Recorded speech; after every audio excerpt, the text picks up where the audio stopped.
O meu tema é referente ao estudo da disposição dos detectores de gases por meio da análise de dispersão de gases. Então, o objetivo é apresentar o método utilizado para definir a localização de detectores de gases fixos em um FPSO por meio do estudo de dispersão de gases, onde são indicados os cenários identificados na análise de risco e a avaliação feita para poder melhor posicionar os detectores de gases. Eu vou entrar no tema, vou iniciar a apresentação falando do sistema de detectores de gás para poder ter um melhor entendimento com relação ao propósito desse estudo. O objetivo principal do sistema de detecção de gás é poder detectar, alarmar e poder iniciar as ações automáticas de segurança para poder mitigar os riscos de incêndio ou explosão com a detecção de gases inflamáveis e combustíveis, ou então os riscos de exposição aos gases tóxicos ou asfixiantes, né? Todo sistema é passível de falhas, então pontuei aqui algumas das possíveis falhas no sistema de detecção de gás.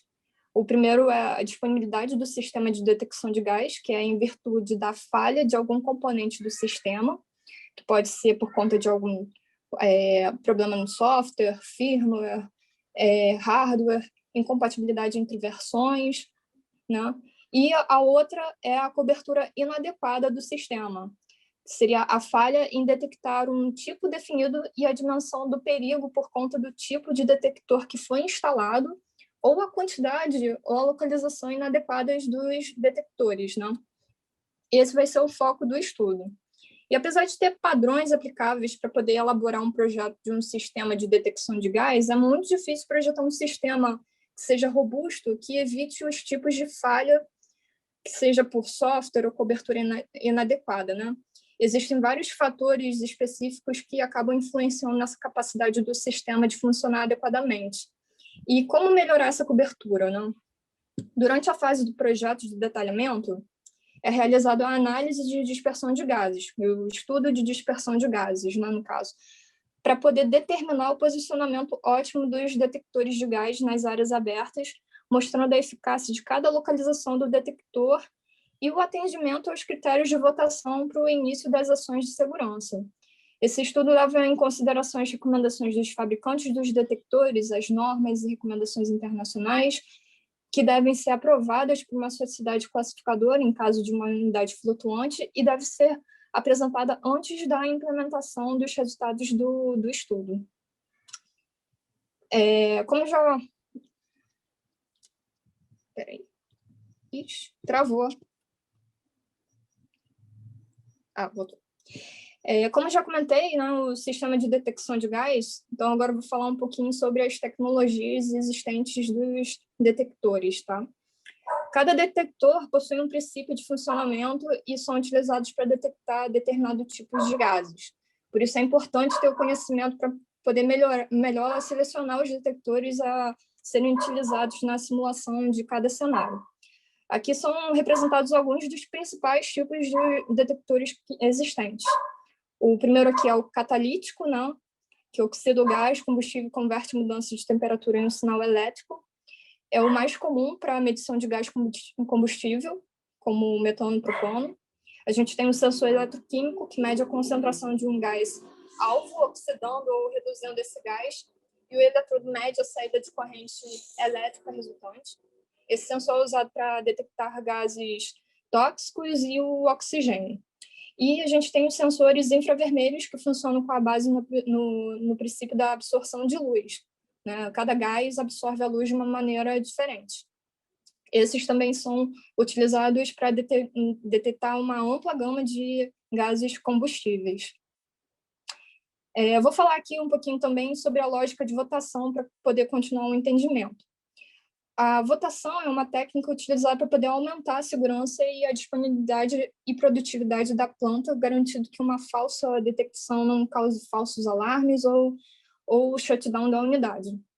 A unidade de offshore é dividida em zonas de segurança e cada zona possui o seu respectivo esquema de proteção. Eu tenho um exemplo aqui de 3 detectores, um exemplo de uma lógica de votação de 3 detectores, e caso 2 detectores atuem, a gente vai ter uma ação na saída, que é o trip. A configuração da lógica ela depende dos requisitos determinados em cada projeto.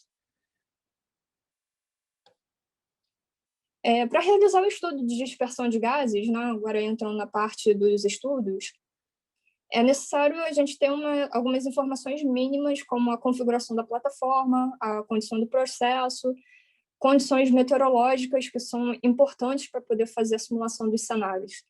O estudo da dispersão de gases tem que ser realizado com a condição da área da instalação onde a plataforma vai operar.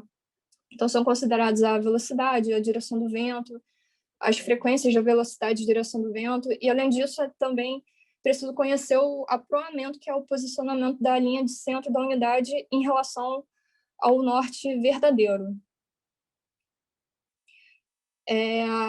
Aqui vou definir algumas etapas, né, que são importantes para poder conduzir o estudo de dispersão de gases. A gente vai entrar em cada uma dessas etapas nos próximos slides. A primeira etapa, ela é referente aos cenários de vazamento que são originados a partir de uma análise de risco que foi realizada previamente. No caso do estudo, ela foi baseada em uma APR, que é a análise preliminar de risco.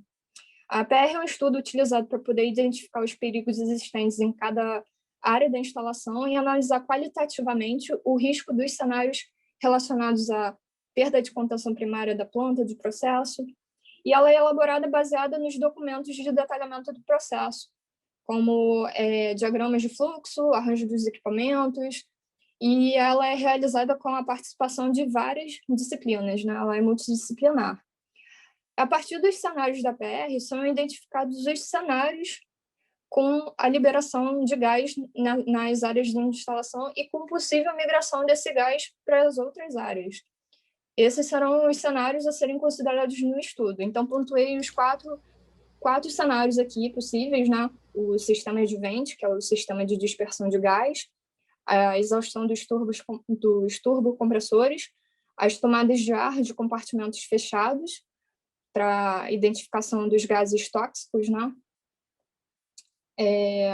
Flare em estado de queima. E com a seleção desses cenários é feita uma pré-alocação dos detectores para poder identificar a quantidade mínima necessária para poder detectar os gases que vão ser identificados nos cenários.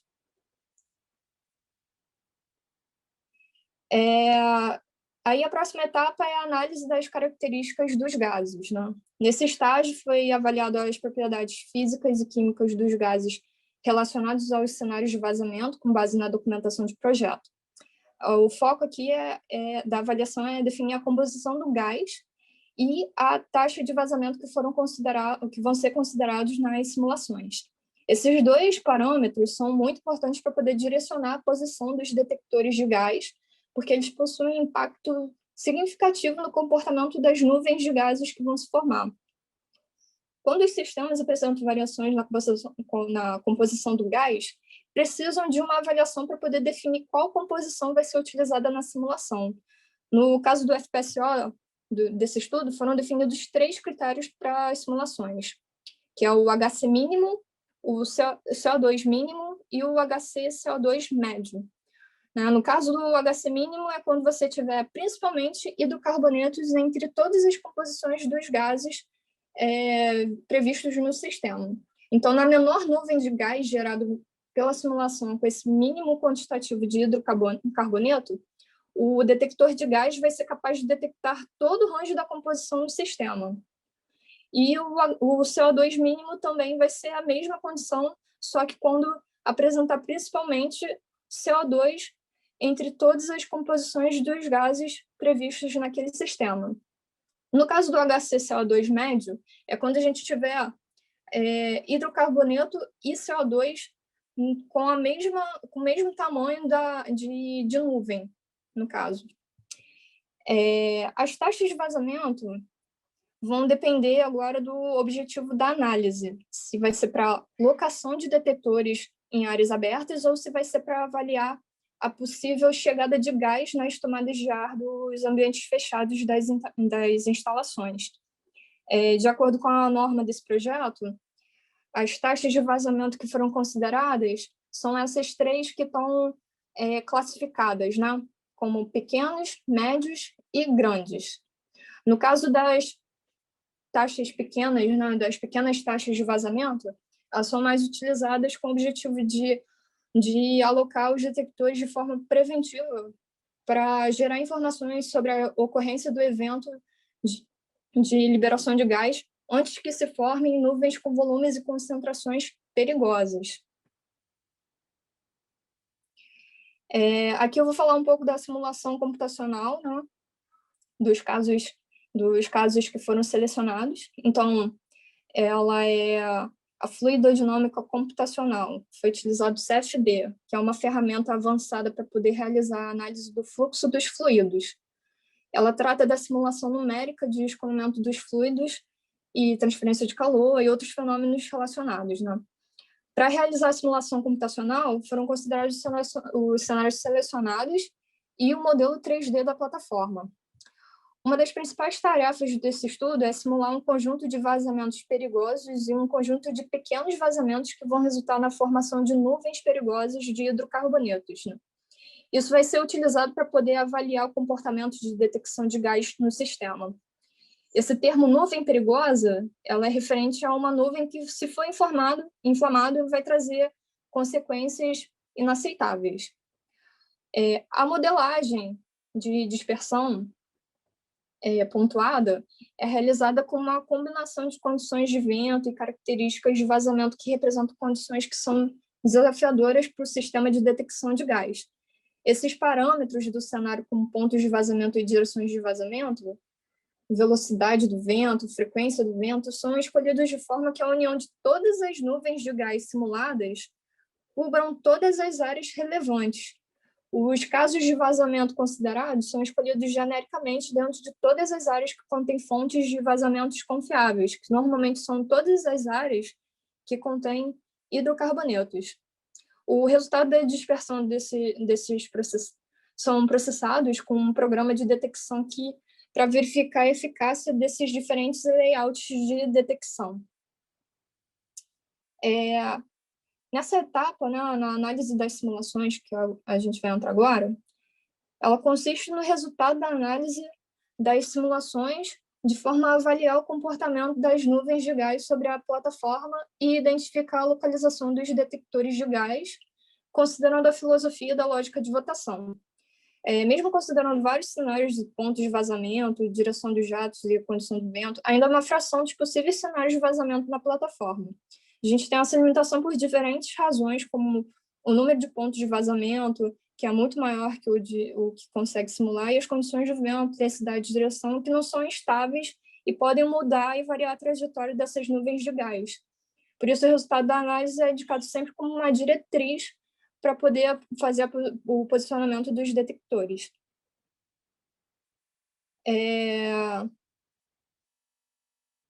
Agora a gente vai entrar no resultado dessa análise, né?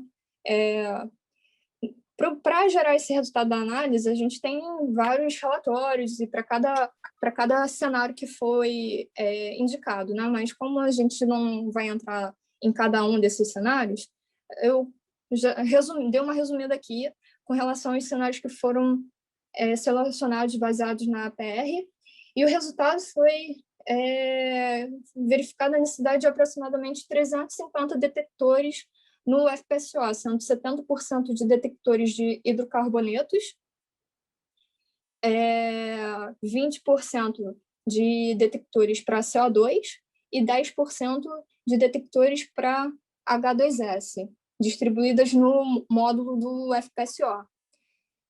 Na tabela, a gente pode ter uma melhor visualização com relação à distribuição dos detectores que foram selecionados de acordo com os módulos, né?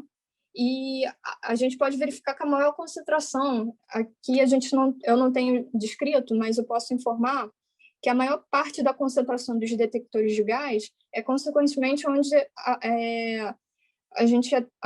a gente tem os módulos de processo referente a tratamento de gás. No caso, o M05, indicado na tabela, ela é referente ao sistema de compressão de gás principal.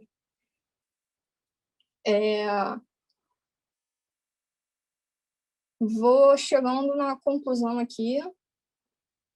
Então, para poder finalizar o assunto, a gente pode concluir que as simulações feitas são fundamentais para poder garantir o adequado posicionamento dos detectores de gases considerando os parâmetros que englobam todas as questões de segurança e operação.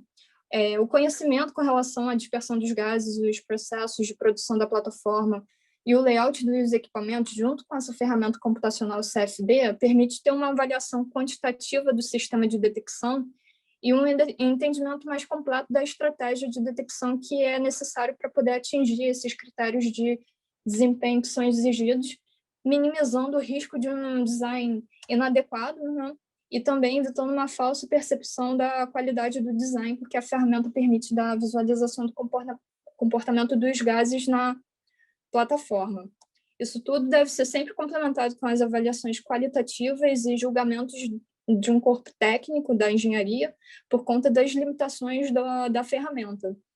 Por fim, a otimização na instalação dos detectores significa também a redução dos custos de operação, porque o sistema necessita continuamente de manutenções durante a vida útil da plataforma, mas sem diminuir a segurança dessa instalação.